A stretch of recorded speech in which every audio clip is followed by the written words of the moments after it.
প্রাচীনকালে একটি গ্রামে একজন লোক বাস করত, যিনি একটি ঘোড়া পালতেন। সেই লোকের 4টি ছেলে ছিল। বাবার কাছে তারা 4জনই প্রিয় ছিল, কিন্তু তারা ছিল প্রথম শ্রেণীর বোকা। যখন সেই লোক মারা গেল, তখন তার ছেলেরা পরস্পরের সঙ্গে পরামর্শ করে বলল, বাবা তো এই দুনিয়া থেকে চলে গেছে, এখন এই ঘোড়াটাকে কে পালবে? তারা একসঙ্গে সিদ্ধান্ত নিল যে ঘোড়াটাকে কেটে নিজেদের মধ্যে ভাগ করে নেবে, আর প্রত্যেক ভাইয়ের ভাগে ঘোড়ার একটি করে পা আসবে। কিন্তু তাদের জন্য সমস্যা হলো এই যে ঘোড়ার বাকি শরীরটাকে কিভাবে ভাগ করা যায়। তারা ঘোড়ার পাশে দাঁড়িয়ে এই হিসাব নিকাশ করছিল। এমন সময় একজন লোক সেখান দিয়ে যাচ্ছিল। সেই 4 ভাইয়ের কাছে জিজ্ঞাসা করল, ভাইয়েরা, তোমরা কোন বিষয়ে নিজেদের মধ্যে ঝগড়া করছো? আমাকে বলো, হয়তো আমি তোমাদের সমস্যার কোনো সমাধান বের করতে পারি। 4 ভাইয়ের মধ্যে একজন উত্তর দিল, আমরা 4 ভাই, আপনি আমাদের বলুন, আমরা এই ঘোড়াটাকে নিজেদের মধ্যে সমানভাবে কিভাবে ভাগ করব? সেই লোক বলল, এটা তো খুব সহজ। এমন করো, এই ঘোড়াটাকে বিক্রি করে দাও, আর যে টাকা পাবে তা নিজেদের মধ্যে ভাগ করে নাও। 4 ভাই এই কথায় রাজি হয়ে গেল এবং ঘোড়া বিক্রি করতে শহরের দিকে রওনা হলো। পথে তারা একটি জঙ্গলের মধ্যে দিয়ে যাচ্ছিল। সেখানে রাত হয়ে গেল। 4 ভাই সারাদিনের ক্লান্তিতে জর্জরিত ছিল। তারা যেই শুয়ে পড়ল, তাদের ঘুম এসে গেল। তারা যখন গভীর ঘুমে মগ্ন ছিল, তখন রাতের কোনো এক সময়ে একজন চোর সেখান দিয়ে গেল।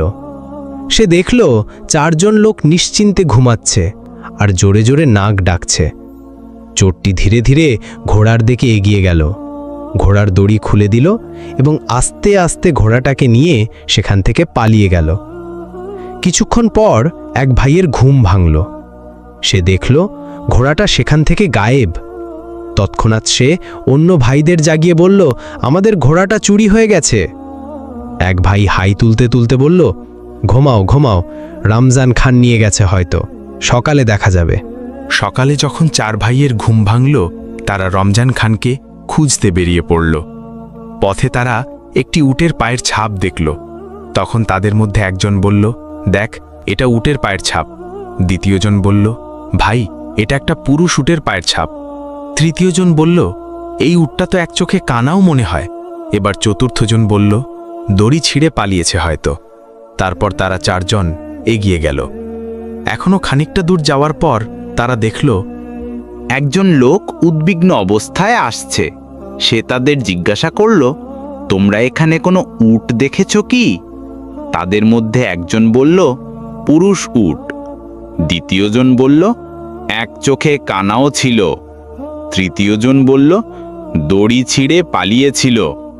সেই লোক বলল, তোমরা একদম ঠিক বলছো, বলো উটটাকে কোথায় দেখেছ?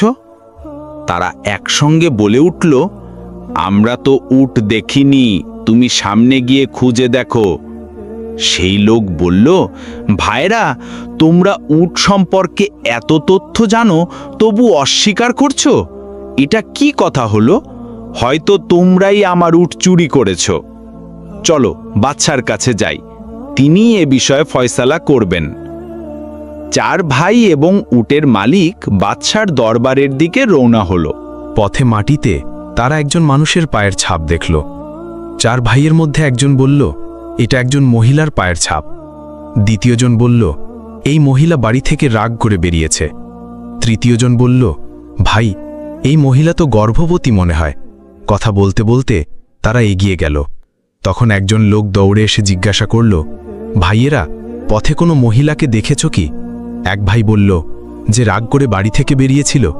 দ্বিতীয় ভাই বলল, আমার মনে হয় সে গর্ভবতীও ছিল। সেই লোক বলল, হ্যাঁ হ্যাঁ, একদম ঠিক। তৃতীয়জন বলল, রাতের বেলা বাড়ি থেকে পালিয়েছিল। সে বলল, হ্যাঁ হ্যাঁ, একদম ঠিক, বলো সে কোথায়? 4 ভাই আবার একসঙ্গে বলল, আমরা তো তাকে দেখিনি, অন্য কোথাও খুঁজে দেখো। সেই লোক বলল, তোমাদের কথায় আমি কিভাবে ভরসা করব? তোমরা সব কিছু জানো, আর এখন বলছো যে এ সম্পর্কে কিছুই জানো না। আমার স্ত্রী নিশ্চয়ই তোমাদের কাছে আছে। ভাইয়েরা বলল, যদি তুমি আমাদের উপর সন্দেহ করো আর আমাদের কথায় ভরসা না করো, তাহলে চলো, আমাদের সঙ্গে বাদশার কাছে চলো, তিনি এই বিষয় ফয়সালা করবেন। এবার সেই লোকও তাদের সঙ্গে চলতে শুরু করল।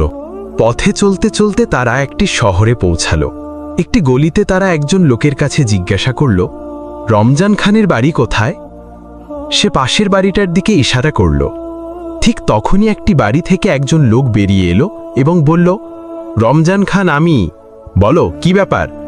ভাইয়েরা বলল, কাল রাতে তুমি আমাদের ঘোড়াটা নিয়ে গিয়েছিলে, সেটা আমাদের ফেরত দাও। রমজান খান বলল, আমি তো আমার বাড়িতেই আছি, তোমরা পাগল বোকা, আমি কিভাবে তোমাদের ঘোড়া নিয়ে যাব? ভাইয়েরা বলল, যদি তুমি অস্বীকার করো তাহলে চলো, বাদশার কাছে চলো। এবার তারা সবাই বাদশার দরবারে পৌঁছালো। বাদশা তাদের জিজ্ঞাসা করলেন, তোমরা এখানে কেন এসেছো, কি ব্যাপার? তারা বলল, আমরা ন্যায় বিচারের জন্য বাদশার হুজুরে হাজির হয়েছি। তারপর সবাই বাদশাকে একে একে সব কথা বলল। উটের মালিক বলল, জনাব, এরা প্রথমে আমার হারানো উট সম্পর্কে সব কথা ঠিকঠাক বলল, আর তারপর বলে যে তারা সেটা দেখেনি। উট চুরি করেছে নিশ্চয়ই এরাই, আমি ন্যায় বিচার চাই। দ্বিতীয় লোক বলল, আমার স্ত্রী রাতে বাড়ি থেকে বেরিয়েছে, আর এরা তার সম্পর্কে একদম ঠিক তথ্য দিয়েছে, তারপরও বলছে যে তারা তাকে দেখেনি। আমার স্ত্রীকে অপহরণ করেছে এই চারজনই, আর কেউ নয়। বাদশাহ চার ভাইয়ের কাছে জিজ্ঞাসা করলেন, তোমরা নিজেদের পক্ষে কি বলতে চাও? ভাইয়েরা উত্তর দিল, হুজুর, আমাদের কথা আগে মনোযোগ দিয়ে শুনুন, রাতে রমজান খান আমাদের ঘোড়া চুরি করেছে। তারা এটুকু বলতেই রমজান খান বলে উঠল, আলিজা, আমার এ সম্পর্কে কিছুই জানা নেই, এরা আমাকে বিনা কারণে ধরে এনেছে। বাদশাহ চার ভাইয়ের কাছে জিজ্ঞাসা করলেন, বলো, যখন রমজান খান ঘোড়া চুরি করে নিয়ে যাচ্ছিল তখন তোমাদের মধ্যে কেউ কি তাকে দেখেছ?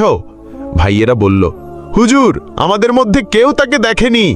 তখন বাদশাহ রেগে বললেন, যখন তোমরা তাকে দেখোইনি তাহলে তার উপর মিথ্যা অপবাদ কেন দিচ্ছ? আর যারা তোমাদের বিরুদ্ধে নিজেদের মামলায় অভিযুক্ত করছে তাদের বিরুদ্ধে তোমরা কি বলতে চাও?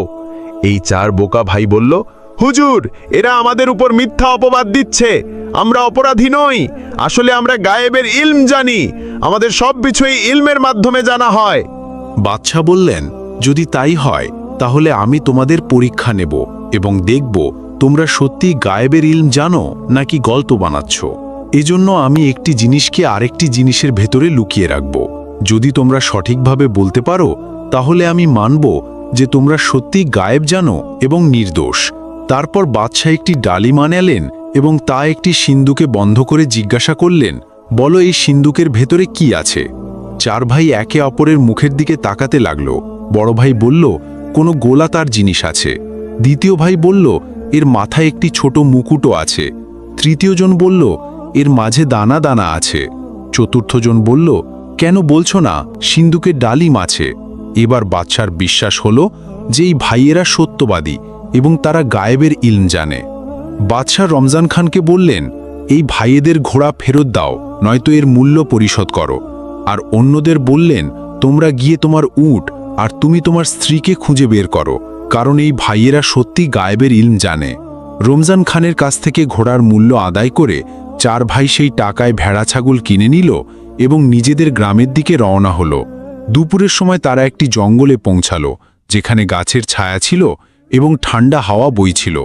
চার ভাই ক্লান্তিতে জর্জরিত হয়ে পড়েছিল, তাই তারা সেখানেই নিশ্চিন্তে ঘুমিয়ে পড়ল। যখন এক ভাইয়ের ঘুম ভাঙল, সে দেখল একটি ছাগলের বাচ্চা গাছে উঠে গেছে আর ভেড়ারা জাবর কাটছে। সে তার ভাইয়েদের বলল, চুপচাপ উঠে পড়ো। ভাইয়েরা জিজ্ঞাসা করল, কেন, কি হয়েছে? সে বলল, ছাগলগুলো ডাল ভাঙছে আর ভেড়ারা আমাদের মারার জন্য পরামর্শ করছে। চার ভাই সেখান থেকে পালিয়ে গেল এবং ভেড়া ছাগলগুলোকে সেখানেই ফেলে রেখে গেল। একটি ভেড়া তাদের পিছু নিল। তখন এক ভাই পাথর তুলে ভেড়াটার উপর ছুঁড়ে বলল, ভাইয়েরা, একটাকে তো আমি মেরে ফেলেছি, এখন যত তাড়াতাড়ি সম্ভব এখান থেকে পালাও। তারা অনেকক্ষণ ধরে দৌড়াতে দৌড়াতে ক্লান্ত হয়ে গেল এবং তাদের শ্বাস ফুলতে লাগলো। দৌড়াতে দৌড়াতে তারা থামল এবং একজন বলল, গুনে দেখ আমরা সবাই ঠিক আছি কিনা। এই বলে চতুর্থ ভাই গুনতে শুরু করল, কিন্তু নিজেকে গুনতে ভুলে গেল এবং বলল, আমরা তো তিনজন, আমাদের চতুর্থ ভাই গায়েব। দ্বিতীয়জন বলল, থাক, আমি গুনি। তারপর সে গুনতে শুরু করল, 1, 2, 3। সেও নিজেকে গুনল না এবং বলল, আমাদের মধ্যে সত্যি চতুর্থ ভাই গায়েব। এভাবে একে একে চারজনই গুনল এবং প্রত্যেকে নিজেকে গুনতে ভুলে গেল। তারা ভাবতে লাগলো যে চতুর্থ ভাই কোথাও হারিয়ে গেছে। এমন সময় সেখান দিয়ে একজন ঘুড়সওয়ার যাচ্ছিল। সে ভাইদের এই আচরণ দেখে বুঝল যে এরা প্রথম শ্রেণীর বোকা। সে বলল, যদি আমি তোমাদের গুনতি পুরো করে দিই তাহলে আমি কি পাব?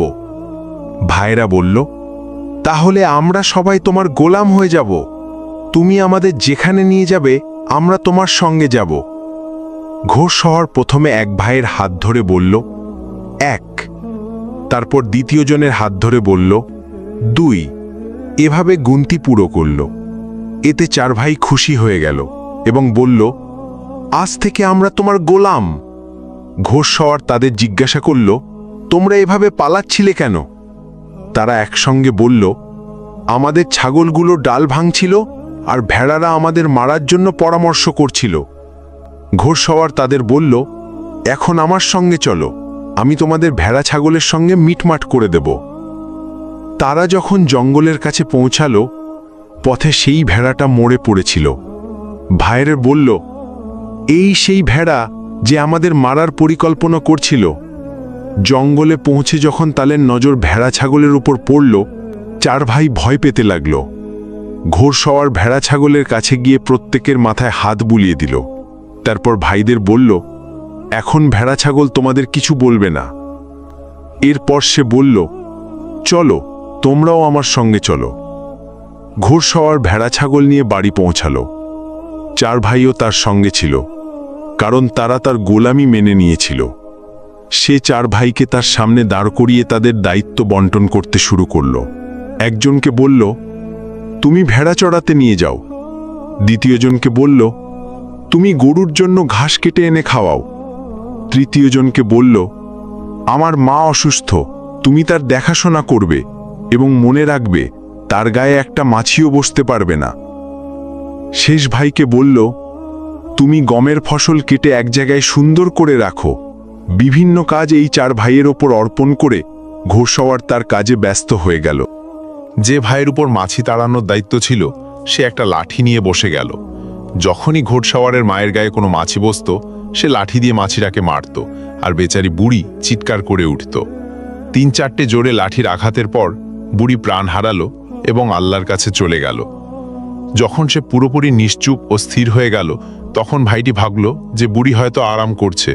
সে বুড়ির গায়ে একটা চাদর ঢেকে দিয়ে একপাশে বসে গেল।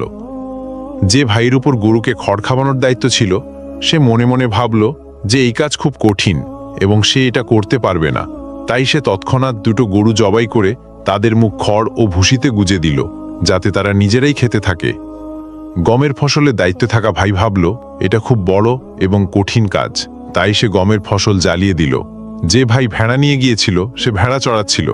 হঠাৎ সেখানে নেকড়ে এসে ভেড়াগুলোকে একে একে খেতে শুরু করল। সে ভাবল এই গ্রামের কুকুরগুলো বেচারা কত ক্ষুধার্ত, আর মনে হয় তাদের মালিক তাদের খাবার জন্য কিছু দেয় না। সে ভেড়াগুলোকে সেখানেই ছেড়ে দিয়ে নিজে বাড়ি ফিরে এলো। দুপুরে যখন ঘোড়সওয়ার বাড়ি ফিরল, সে এক ভাইকে জিজ্ঞাসা করল, তুমি কি আমার মায়ের ভালো করে খেদমত করেছ? সে ভাই বলল, জনাব, আপনি কি জিজ্ঞাসা করছেন? যখন থেকে আপনি গেছেন তিনি আরাম করছেন। ঘোড়সওয়ার যখন চাদর তুলে দেখল, তখন তার মায়ের মুখ রক্তে ভেজা এবং তিনি মারা গেছেন। ঘোড়সওয়ার কাঁদতে কাঁদতে ভাবল অন্য ভাইদেরও খবর নেওয়া যাক, কে জানে তারা কি কি করেছে।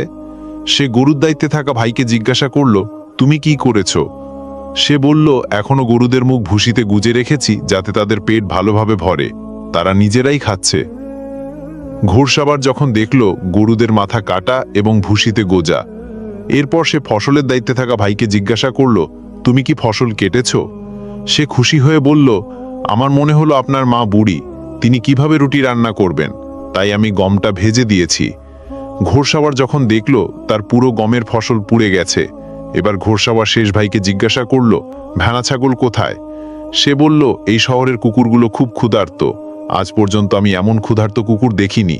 তারা এসে ছাগল খেতে শুরু করল, আমি তাদের খেতে দিয়েছি এবং তাদের বাধা দেওয়ার চেষ্টা করিনি।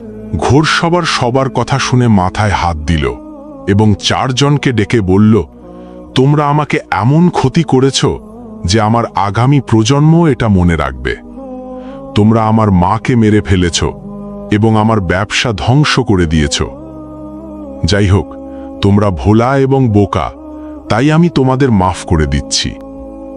এখন তোমরা এমন করো, একটা বেলচা নিয়ে কবরস্থানে যাও এবং সেখানে এমন একটা কবর তৈরি করো যা কানের সমান গভীর হবে। 4 ভাই কবর খোঁড়ার জন্য কবরস্থানে রওনা হলো এবং সেখানে পৌঁছে একজন বেলচা দিয়ে মাটি খুঁড়ল। দ্বিতীয় ভাই তার কান সেখানে রেখে বলল, এই কবর তো কানের চেয়ে বড় হয়ে গেছে। বাকি ভাইয়েরা তাদের কান কবরের চিহ্নে রেখে বলল, এই কবর তো কানের চেয়ে বড় হয়ে গেছে। তারা ভাবল ঘোড়সবার ইতিমধ্যেই কাদের উপর রাগান্বিত, আর যদি কবরটা বড় হয়ে যায় তাহলে আরও বেশি রাগ করবে। তারা কবরটা সেখানেই ফেলে রেখে বাড়ি ফিরে গেল, ভেবে যে কবর তৈরি হয়ে গেছে। ঘোড়সবার অবাক হলো যে এরা এত তাড়াতাড়ি ফিরে এলো কিভাবে। সে জিজ্ঞাসা করল, তোমরা কি কবর খুঁড়েছ নাকি এমনিই ফিরে এসেছ? এক ভাই বলল, জনাব, এটা তো কোনো কঠিন কাজ ছিল না, আমরা কবর খুঁড়ে ফিরেও এসেছি। ঘোড়সবার বলল, এই কাজে তো অনেক সময় লাগে, জানি না তোমরা এত তাড়াতাড়ি কবর কিভাবে খুঁড়ে ফেললে। চলো, আমার সঙ্গে চলো, আমাকে দেখাও। কবরস্থানে পৌঁছে তারা কবর খুঁজতে লাগলো, কিন্তু কবরটা কোথাও পাওয়া গেল না। কবর খুঁজতে খুঁজতে অনেক সময় লেগে গেল। অবশেষে এক ভাই বলল, জনাব, এই দেখুন, এটা কানের সমান কবর। ঘোড়সবার বলল, আরে বোকারা, আমি কানের দিকে ইশারা করে গভীরতার কথা বলেছিলাম, এটা তো মাত্র 1 মুঠো মাটির কবর। তারপর সে বলল, তোমরা 4 ভাই যাও এবং আমার মায়ের লাশ নিয়ে এসো, আমি নিজেই তার জন্য কবর খুঁড়ব। 4 ভাই গিয়ে মৃত বুড়িকে খাটে রেখে দৌড়ে কবরস্থানের দিকে এলো, কিন্তু পথে বুড়িটা খাট থেকে কোথায় যেন পড়ে গেল। কবরস্থানে পৌঁছে যখন তারা খাট রাখল, তখন একে অপরের মুখের দিকে তাকাতে লাগল। ঘোড়সবার জিজ্ঞাসা করল, আমার মা কোথায়? তারা বলল, জনাব, আমরা লাশ নিয়ে আসছিলাম, কিন্তু সে পথে কোথাও পালিয়ে গেছে। এখন আমরা এখানে পৌঁছেছি, আমরা যা দেখেছি তা হলো খাটটা খালি। ঘোড়সবার বলল, একটা মৃত মানুষ কিভাবে পালাতে পারে?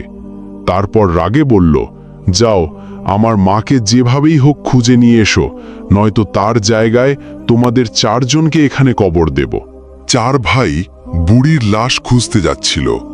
পথে তাদের এক বুড়ি নজরে পড়ল যে কাঠ জড়ো করছিল। তারা সেই বুড়িকে বলল, তুমি এখানে কাঠ জড়ো করছো আর ওদিকে তোমার ছেলে আমাদের জ্যান্ত কবর দেওয়ার হুমকি দিচ্ছে। চলো, আমাদের সঙ্গে চলো। 4 ভাই জোর করে সেই বুড়িকে ধরে খাটে শুইয়ে দিল এবং কবরস্থানের দিকে রওনা হলো। বেচারি বুড়ি চিৎকার করতে লাগল, কিন্তু ভাইয়েরা কিছুই শুনল না। কবরস্থানে পৌঁছে তারা ঘোড়সমারকে বলল, এই নাও তোমার মা, এখন এটাকে সামলাও, আমরা তো বিনা কারণে বদনাম হচ্ছি। এই এখনো আসতে চাইছিল না, আমরা জোর করে ধরে এনেছি। ঘোড়সমার বুড়িকে দেখে তার কাছে ক্ষমা চাইল এবং বলল, এরা আমার বুড়ি মায়ের লাশ কোথায় যেন হারিয়ে ফেলেছে আর তার জায়গায় তোমাকে তুলে এনেছে, আমি এর জন্য ক্ষমা চাই। এরপর ঘোড়সমার নিজে গিয়ে তার মায়ের লাশ খুঁজে এনে তাকে দাফন করল। ঘোড়সমার এই বোকা ভাইদের বোকামি থেকে খুবই বিরক্ত হয়ে গিয়েছিল।